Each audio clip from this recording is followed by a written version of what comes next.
నమస్తే. జూబ్లీహిల్స్ ఉప ఎన్నిక ఫలితాలు. సో ముఖ్యంగా చివరి నిమిషం వరకు Congress party and BRS party హోరహోరుగా ప్రచారంలో ముమ్మరమైనటువంటి ప్రచారాన్ని నిర్వహించడం జరిగింది.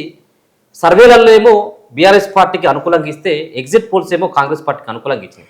సో చిట్ట చివరికి కాంగ్రెస్ పార్టీ అభ్యర్థి నవీన్ యాదవ్ ఎక్కడ కూడా నియోజకవర్గం ఏర్పడ్డ తర్వాత ఇంత పెద్ద మొత్తంలో అత్యధిక మెజార్టీతో గెలిచినటువంటి ఒకే వ్యక్తి అది కాంగ్రెస్ పార్టీ నుంచి నిలబెట్టేటువంటి అభ్యర్థి నవీన్ యాదవ్.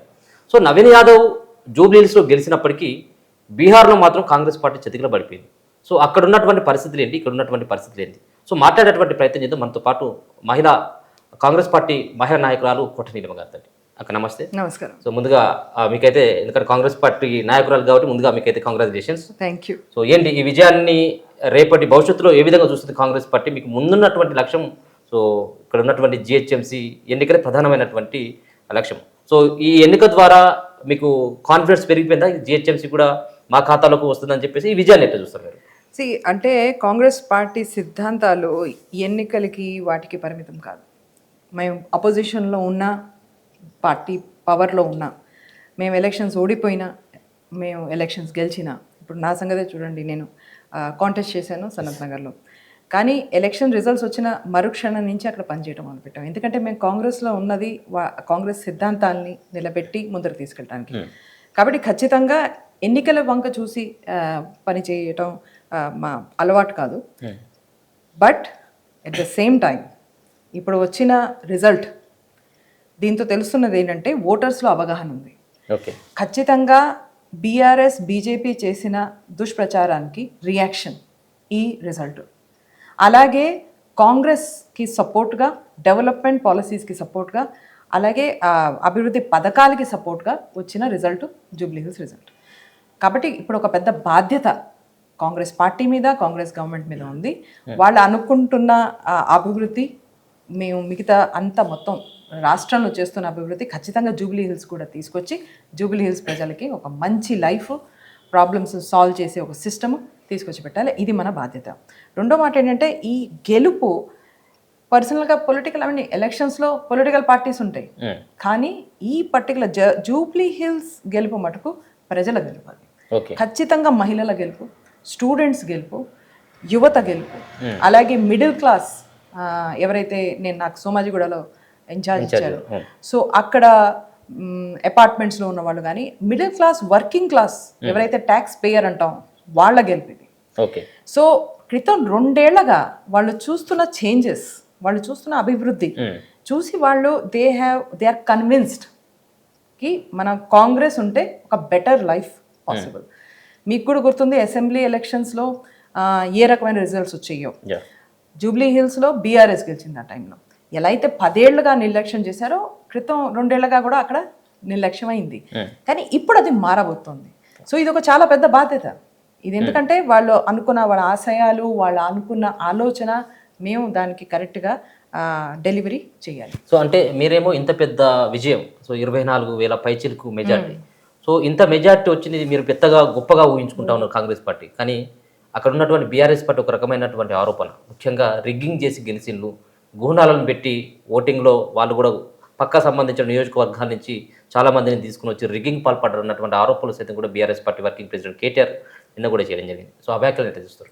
సో నేను ఒకటి మటుకు క్లారిటీ మనకి ఎలక్షన్ క్యాంపెయిన్లో క్లియర్గా కనిపించింది. ఏంటంటే బీఆర్ఎస్ కానీ బీజేపీ కానీ వీళ్ళకి గ్రౌండ్ లెవెల్ ఓటర్ అవగాహన లేదు. అంటే పాలిటిక్స్లో ఉన్నారు వీళ్ళు, కేటీఆర్ గారు పాలిటిక్స్లో ఉన్నారు, కానీ పాలిటిక్స్ అంటే ఏంటి, ప్రజల నాడి తెలియాలి, వాళ్ళ ఆలోచన తెలియాలి, అది లేదు వీళ్ళకి. ఎందుకంటే మీరు ఒక కుటుంబ సభ్యుల్లాగా ఉండి ప్రమాదంలో, ఆపదల్లో ఆదుకున్న కాంగ్రెస్ అభ్యర్థి నవీన్, అతనికి అగెన్స్ట్గా, అలాగే 2 ఏళ్లుగా బ్రహ్మాండమైన డెవలప్మెంట్ తెలంగాణలో తీసుకొచ్చిన రేవంత్ అన్న, ఆయన గవర్నమెంట్ మంత్రులకు అగెన్స్ట్గా ఇలాంటి మాటలు అని యాక్చువల్లీ వాళ్ళు కాంగ్రెస్కి హెల్ప్ చేశారు. బీఆర్ఎస్ ఎప్పుడు, కేటీఆర్ గారు ఎప్పుడు ప్రెస్ కాన్ఫరెన్స్ చేసినా ఆయన 2-3 పాయింట్స్ కాంగ్రెస్కే ఇంప్రూవ్ చేసేటట్టు చేశారు. అంటే ఏ ఓటర్ అన్నా డౌట్లో ఉంటే ఎవరికి ఓట్ చేయాలి అని కేటీఆర్ గారు ప్రెస్ కాన్ఫరెన్స్ విన్న వెంటనే వాళ్ళు కాంగ్రెస్కి ఓటు అంటే రౌడీ షీటర్ అన్నటువంటి పదాన్ని తీసుకోవడం ద్వారా ఇది ఇంకా మీకు మీ పార్టీకి కలిసి వచ్చిందని ఎందుకంటే నేను మీకు గ్రౌండ్ రిపోర్ట్ చెప్తున్నా. మేము డోర్ టు డోర్ క్యాంపెయిన్ చేశాను. మనం కలిసాం కూడా ఫీల్డ్ మీద మేము చేస్తున్నప్పుడు మీరు కూడా కలిసారు. మేము డోర్ టు డోర్ అంటే apartment to apartment, floor to floor వెళ్ళిన టీమ్స్ మావి. సో మాకు తెలుసు కదా ఏ రకమైన రియాక్షన్ వస్తుందో. వాళ్ళు చెప్పేది ఏంటంటే మీరు పని చేస్తున్న వాళ్ళని ఎందుకు ఆపుతున్నారు, మీరు 10 ఏళ్ళు చేయొచ్చు కదా, చేయలేదు. ఇప్పుడు వచ్చి 2 ఏళ్లలో వీళ్ళు కష్టపడి ఆర్థిక పరిస్థితి అంత బలహీనంగా ఉన్నా సరే వాళ్ళు ఏదో రకంగా ఇవ్వాల్సిన పథకాలు ఇస్తూ ఏదో డెవలప్మెంట్ చేస్తుంటే మీకేంటి బాధ అని కేటీఆర్ బీఆర్ఎస్ని ప్రశ్నిస్తున్నారు సామాన్య జనులు. మహిళలు అంటే మన స్టూడెంట్స్ ఇన్నింటికి వెళ్ళి మేము డిస్కస్ చేస్తున్నప్పుడు తెలిసేది ఇది. సో వీళ్ళు అలా బార్ మళ్ళీ ఇదే మాటలు అని ప్రజల్లో ఒక రకమైన కోపానికి చోటు చేశారు. దాని రిజల్ట్ మీకు అందుకనే మీరు ఇందాక అన్నారు చూడండి ఎంత అత్యధిక నెంబర్స్ ఆఫ్ ఓట్స్ వచ్చినాయి అని. దాని రిజల్టే అది. ఆ రిజల్ట్ కాంగ్రెస్కి ఇంత పెద్ద సపోర్ట్ వచ్చింది. అఫ్ కోర్స్ ప్రజల సపోర్టు మా డెవలప్మెంట్ ఎజెండాకి, రేవంత్ అన్న ప్రభుత్వానికి, మంత్రులు అక్కడికి వచ్చి ఎంతోమంది మాకు గైడెన్స్ ఇచ్చారు. వాళ్ళందరి మంత్రివర్యుల మూలంగా, మా సీనియర్ నేతలందరి మూలంగా కరెక్టే. కానీ it is also a reaction to BRS చేసే ఇలాంటి అహంకారపూరితమైన వ్యాఖ్యలు. అలాగే బీజేపీ మీకు తెలుసు కదా, హిందూ ముస్లిం ఇవి ఆ టైం అయిపోయింది. ఇక్కడ నేను ముందర కూడా చెప్పాను, ఐ థింక్ మీకే చెప్పాను, హైదరాబాద్ని తక్కువ అంచనా వేయద్దు. ఇక్కడ ఓటర్స్కి అందరికీ అవగాహన ఉంటుంది. బీజేపీ లాంటి పార్టీ ఇక్కడ డిపాజిట్ లేకుండా పోతుందని మేము ముందర కూడా చెప్పాం. ఎందుకు వాళ్ళ ఆ హిందూ ముస్లిం ఎజెండా తీసుకుని జూబ్లీ హిల్స్లో దిగలేదు. వచ్చిన 2-3 నేతల చుట్టుపక్కల ఉన్న ప్రోగ్రామ్స్ తప్ప వాళ్ళు డోర్ టు డోర్ కనిపించలేదు, వాళ్ళ ఫ్లాగ్స్ కనిపించలేదు, వాళ్ళ కండువాలు కనిపించలేదు, వాళ్ళ స్టిక్కర్స్ కనిపించలేదు, లేరు వాళ్ళు గ్రౌండ్ మీద. సో వాళ్ళు లేకుండా పోవడం ఎందుకు, ఎజెండా లేకపోవడం. బీజేపీ గ్రౌండ్ మీద లేకుండా పోవడానికి కారణం ఏంటంటే ఇక్కడ వాడు ఓటు చోరీ చేయలేరు. మేము ఉన్నాం, కాంగ్రెస్ ప్రభుత్వం ఉంది ఇక్కడ వాళ్ళు ఓటు చోరీ చేయలేరు. ఓటు చోరీ చేయలేకపోతే వాళ్ళు గెలవలేరు. అందుకనే వాళ్ళు కనిపించరు. సో కాంగ్రెస్ పార్టీ 1-2 ఉప ఎన్నికలు పరిమితం అవ్వడం, 1-2 రాష్ట్రాలకు మాత్రమే పరిమితం అయిపోతుంది. ఇటీవల మనం బీహార్ ఎన్నికల ఫలితాలు కూడా చూడడం జరిగింది. సో కాంగ్రెస్ పార్టీకి వచ్చినటువంటి సీట్ల సంఖ్య చూసుకున్నట్టయితే చాలా తక్కువ సీట్లు. సో మీతో పొత్తు పెట్టుకున్నటువంటి పార్టీలు సైతం కూడా కాంగ్రెస్ పార్టీ వల్లనే మనకి ఈ విధమైనటువంటి పరిస్థితి వచ్చిందని బాధపడేటువంటి సిచ్యువేషన్కి కాంగ్రెస్ పార్టీ దేశవ్యాప్తంగా ఎందుకు, సో తెలంగాణలో ఆశీర్వదించిన కాంగ్రెస్ పార్టీని కానీ మిగతా సంబంధించిన రాష్ట్రాలలో ఎందుకు ఆ విధమైనటువంటి ప్రభావం చూపెట్టలేదంటే ఈ సమాధానం చెప్పి మీరు చూస్తున్నారు కదా, ఎక్కడైతే బీజేపీ ఎక్కడైతే ఓట్ చోరీ ఎలిగేషన్స్ అయినాయో, లక్షలాది మంది ఓట్స్ పేర్లు కట్ చేసేయడం కానీ వాళ్ళని యాడ్ చేయడం కానీ, అంటే ఫ్రాడ్ ఏదైతే అంటాం, అది ఎక్కడైతే అవుతుందో అలాంటి ఏరియాస్లోనే బీజేపీ ఎందుకు గెలుస్తుంది. అలా అవ్వలేని ఏరియా అంటే తెలంగాణలో, అక్కడ ఎందుకు గెలవదు.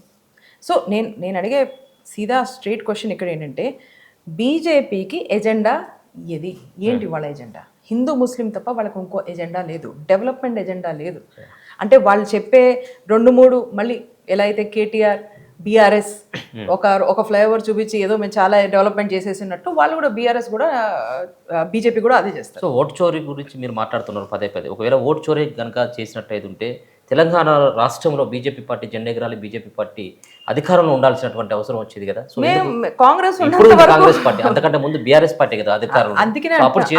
అందుకనే మీకు ఈ రిజల్ట్స్ లో కూడా కనిపిస్తుంది. మీరు ఇప్పుడు కనుక జూబ్లీ హిల్స్ రిజల్ట్ తీస్తే కనిపిస్తుంది బీజేపీకి బీఆర్ఎస్కి ఒక మంచి అండర్స్టాండింగ్ ఉంది, ఖచ్చితంగా ఉంది. అందుకనే వాళ్ళు ఎప్పుడు కూడాను కేసుల వారీగా కానీ ఎలక్షన్ వారీగా కానీ వాళ్ళు ఒకళ్ళు అండర్స్టాండ్ చేసుకునే ముందుకెళ్తారు. ఇప్పుడు కూడాను బీఆర్ఎస్కి కొంచెం ఎక్కువ ఓట్లు వచ్చినాయి అంటే అది బీజేపీ మూలంగానే. మీరు ఆ ఓట్ రిజల్ట్ చూస్తే తెలిసిపోతుంది. కాబట్టి వీళ్ళిద్దరూ అండర్స్టాండింగ్ తీసుకుని ముందరికి అందుకనే కాంగ్రెస్ వచ్చిన తర్వాత వీళ్ళిద్దరే అంటే బీఆర్ఎస్ బీజేపీ ఇద్దరి ఖేల్ ఖతం. అది క్లారిటీ మనకి జూబ్లీ హిల్స్ రిజల్ట్స్లో కనిపిస్తుంది. సో జూబ్లీ హిల్స్ నియోజకవర్గంలో మీరు ఇన్ఛార్జ్గా ఉన్నటువంటి సోమాజిగూడ వన్ ఆఫ్ ది ఒక డివిజన్. సో ఆ డివిజన్ సోమాజిగూడ డివిజన్ అనగానే బీఆర్ఎస్ పార్టీకి ఎడ్జ్లో ఉన్నటువంటి డివిజన్ అని చెప్పేసి సో చాలా రకాలైనటువంటి ప్రచారం. సో అట్లాంటి డివిజన్లో సైతం కూడా మీరు ప్రచారం చేయడం జరిగింది. సో పోలింగ్ పర్సంటేజ్ అయితేనే ఉంది, అక్కడ ఉన్నటువంటి కాంగ్రెస్ పార్టీకి మెజార్టీ అయింది. అంత ఈజీగా ఎట్లా సాధ్యమైపోయింది? ఎందుకంటే ఇది అంతా కూడా చాలా మందికి ఇదే అనుకుంటా ఉంటారు, అసలు సోమాజిగూడలో కాంగ్రెస్ పార్టీకి మెజార్టీ రావడం ఏంటి అని. మేము చాలా కృషి చేసాం అందరం, అంటే నేను ఒక్కదాన్నే కాదు, వందలాది మంది సనత్ నగర్ నుంచి కూడా వెళ్ళారు, పక్కన ఏరియానే కదా. సో అక్కడి నుంచి కూడా వెళ్ళారు, చాలా కష్టపడ్డాం. మాకు ఇన్ఛార్జ్ మంత్రివర్యులు లక్ష్మణ్ గారు, అలాగే శ్రీధర్ బాబు గారు ఎంతో గైడెన్స్ ఇచ్చి, అంటే ఒక్కొక్క చిన్న చిన్న డీటెయిల్ని వాళ్ళు చూసి మాకు గైడెన్స్ ఇవ్వడం జరిగింది. ఇదంతా ఒక టీమ్ ఎఫర్ట్లా చేసాం. కానీ ఖచ్చితంగా సీనియర్స్, కాంగ్రెస్ పార్టీ సీనియర్స్ కానీ, ప్రభుత్వంలో మంత్రివర్యులు కానీ, ముఖ్యమంత్రి వర్యులు కానీ, అలాగే పిసిసి అధ్యక్షులు కానీ, ఏఐసిసి ఇన్ఛార్జ్ మీనాక్షి గారు కానీ మాకందరూ గైడెన్స్ ఇవ్వడం మూలంగానే మీరు చెప్పింది ఇది సాధ్యమైంది. Somajiguda is a very interesting division. అది మా పక్క డివిజనే కాబట్టి కొంచెం ఈజీ మాకు అండర్స్టాండ్ చేసుకుంటాం. మేము పైగా ఎలక్షన్ ముందర కూడా మాకు అక్కడ రిలేషన్షిప్స్ ఉంటాయి కదా. సో అక్కడ middle class and working class ఇద్దరు ఈక్వల్గా ఉన్నారు. అంటే బస్తీలు కూడా ఉన్నాయి, అపార్ట్మెంట్స్ కూడా ఉన్నాయి. సో మన ఎజెండా ఎలా ఉండాలి అంటే, గరీబోడికి అర్థం కావాలి, వాళ్ళకి అనిపించాలి లేదు నేను ఒక మంచి ప్రభుత్వంలో ఉన్నాను, నాకు ఒక మంచి భవిష్యత్తు పాసిబుల్, నా పిల్లలు బాగా చదువుకోగలరు అని గరీబ్ వాళ్ళు ఆలోచించాలి. అలాగే మిడిల్ క్లాస్ ట్యాక్స్ పేయర్ కూడా న్యాయం అవ్వాలి. అంటే మేము కష్టపడుతున్నాం, మేము ట్యాక్స్ ఇస్తున్నాం, మేము మాకున్న ఈఎంఐలు, మాకున్న కష్టాలు, ఫైనాన్షియల్ ట్రబుల్లో ఈ ప్రభుత్వంలో మా గురించి కూడా గుర్తింపు ఉంటుంది, మా కష్టాలు కూడా గుర్తిస్తారు అని గరీబ్ వాళ్ళు అదే అనుకోవాలి, మిడిల్ క్లాస్ అదే. లక్కీగా అది చెప్తాను, ప్రతి ఎలక్షన్ ఇది నా కోసం ఒక లెర్నింగ్. సో ఈసారి కూడాను సోమాజిగూడ డివిజన్లో నాకు ఇది నేర్చుకోవడానికి ఒక అవకాశం వచ్చింది. ఎలా, హౌ డు యూ కమ్యూనికేట్ రెండు రకాలుగా. కాకుండా హైదరాబాద్ అనేది ఇది it's a very interesting city.